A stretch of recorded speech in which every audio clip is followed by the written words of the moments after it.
to save the souls of those who have not yet yielded to the temptation of Satan, and the end of time will begin. The epithet of Antichrist has already been applied to various historical figures such as Nero, Napoleon, Hitler. Luther, one of the leaders of the Protestant Reformation, infuriated by the directions of the Catholic Church, said that the Pope was working against Christ, which would make him an Antichrist. This statement still echoes among some followers of Protestant doctrines who believe that the Antichrist will emerge in the form of one of St. Peter's successors. The term Antichrist has become vulgar and is now used to refer to all those who deny the divinity of Jesus, such as atheists, Jews, Muslims, and so on. But, according to tradition, the true Antichrist will emerge where he is least expected, and by the time his true identity is revealed, it will be too late.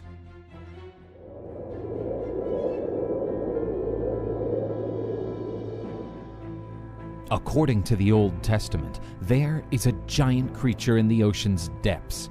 His name is Leviathan. According to the sacred text of Jews and Christians, like all creatures that walk on land, fly in the air, and swim in the waters, Leviathan was also one of God's creations.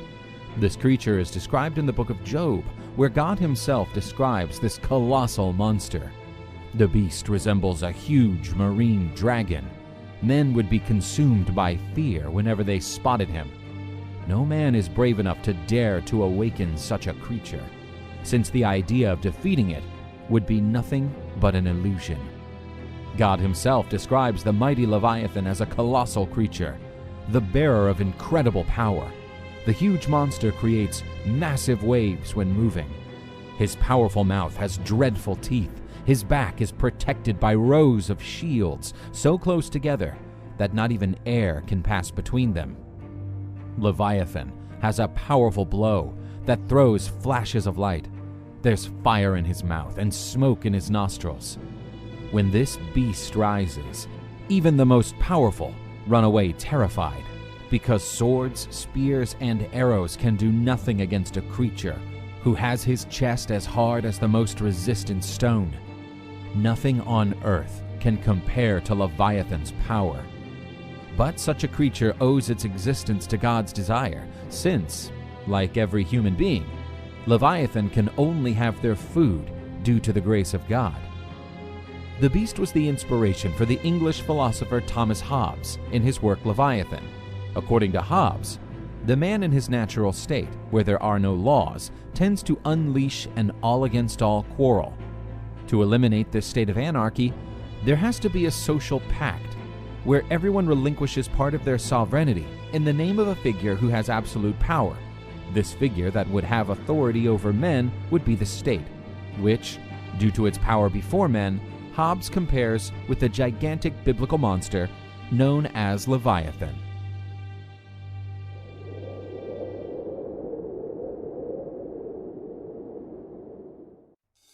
Satan is the most powerful demon in Judeo-Christian culture. His image as a red horned creature with a trident is already crystallized in the popular imagination. His name means adversary, the opposite of all that God and Jesus represent. Satan is always in an opposite position to God in the struggle for the souls of men. Traditionally, Satan is associated with the figure of Lucifer, who was once a heavenly figure. Because of his pride, he rebelled against God. Lucifer convinced other angels to fight alongside him against the Creator.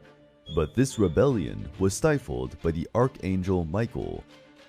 Together with his divine militia, he expelled the rebels and threw them from heaven. Lucifer and the other fallen angels began to inhabit hell. The leader of the rebellious angels was identified as Satan himself. According to some interpretations, Satan had taken the form of a serpent and convinced Eve to taste the forbidden fruit, causing mankind to be cast out of paradise. Satan, when identified as the devil, assumes the personification of all evil. The Bible describes that one day God was visited by Satan, the accuser. The Lord introduced him to Job, a man so virtuous and faithful that his soul would be out of Satan's reach. But God's opponent noticed that Job was only faithful to God because he counted on his blessings. He had everything he wanted. Satan bet with God that, without his blessings, Job's faith would turn to dust and he would curse God. Job was left with nothing: his wealth, his servants, his prestige. He even lost his family. Satan lost the bet because, despite all that suffering, Job refused to curse the Creator. But Satan's most famous biblical appearance is his encounter with Jesus, who had gone into the desert under the guidance of the Holy Spirit, where he would spend 40 days and 40 nights fasting. Seeing the hunger that Jesus felt, Satan turned stones into bread. But Jesus resisted temptation. Satan challenged Jesus to throw himself off a mountain to see if he would be saved by angels. But Jesus said there was no need to test the Lord. Finally, Satan offered to give the world to Jesus if he would worship the Lord of Hell. But Jesus also rejected this temptation, claiming that he would only worship God and deny Satan. God's opponent, as well as the Creator, will send his Son to earth to prepare the ground for the final judgment. This son of Satan will be known as the Antichrist. Satan is not an exclusive figure in Judeo-Christian culture. This evil being is also present in Islam. He is known by the name of Iblis, an evil jinn who emerged from the fire.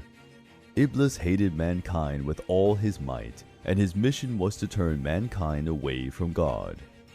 Those who turn away from Allah, following in the footsteps of Satan, will be cast into the fire of hell, where they will find their just punishment. Whether in Christianity, Judaism, or Islam, Satan is present, trying to lead man astray from the path of goodness and justice.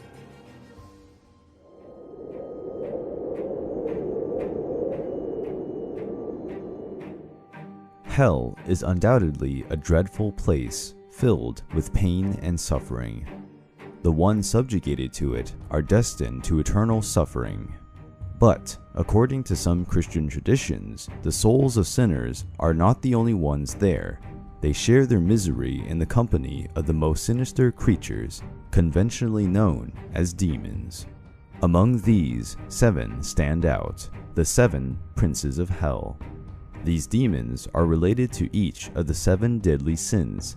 Belphegor, the lord of the fire, is also known as the demon of laziness. According to some traditions, Belphegor had once been a powerful archangel named Baal-peor, but when the rebellion of Lucifer was unleashed in the heavens, he did not join the rebelling angels, nor did he support the army of the Lord's angels. Due to his inertia, he was considered a defector and thrown into hell. Azazel was among the fallen angels who rebelled against God. At the dawn of time, Azazel was carnally related to the woman who lived on earth. The fruits of this union were known as Nephilim. Azazel's descendants would taint the earth, and because of that, were swept away by the God-generated flood.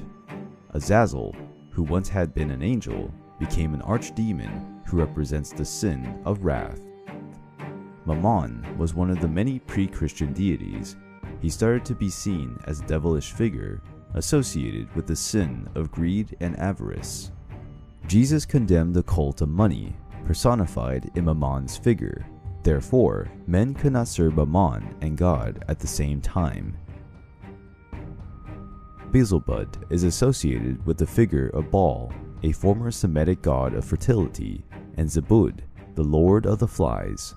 This merger gave rise to the figure of Beelzebub, the demon of pestilences. He is regarded as one of the most powerful demons, only behind Lucifer. His unquenchable hunger turns him into a relentless devourer. The plagues brought by the demon devour everything in its path. Therefore, he is associated with the sin of gluttony. Asmodeus is one of the most powerful infernal demons. His origin is found in the most impure man that ever existed. He was the king of Sodom, the sin city. Asmodeus guided Sodom's inhabitants towards depravity. Thus the city endured God's wrath and was devastated. Asmodeus, the most corrupt of men, was elevated to a demon when he reached hell, and due to his lust, he is related to that sin. Leviathan is a dreadful creature that lives in the depths of the Mediterranean. His massive power awakens fear in the hearts of men. The description of this creature is found in Job's book, and that account describes it as something like a water dragon. The colossal sea demon is associated with the deadly sin of envy. The last and surely the most renowned infernal prince is Lucifer, the leader of the angels who rebelled against God. Lucifer was the most beautiful of all celestial beings, and for having such a wide array of qualities, the sin of pride took hold of him. His excessive pride led him to find himself equal to God, and so he conducted a rebellion against his creator. The demons were defeated by the angelic forces of Archangel Michael, and the rebelling forces were expelled from heaven and thrown into hell. In the depths of the earth, Lucifer and the other hellish princes conspired to corrupt God's work. These demons await the days preceding Christ's return, when they will take the earth through the Antichrist, again fighting the Creator's forces.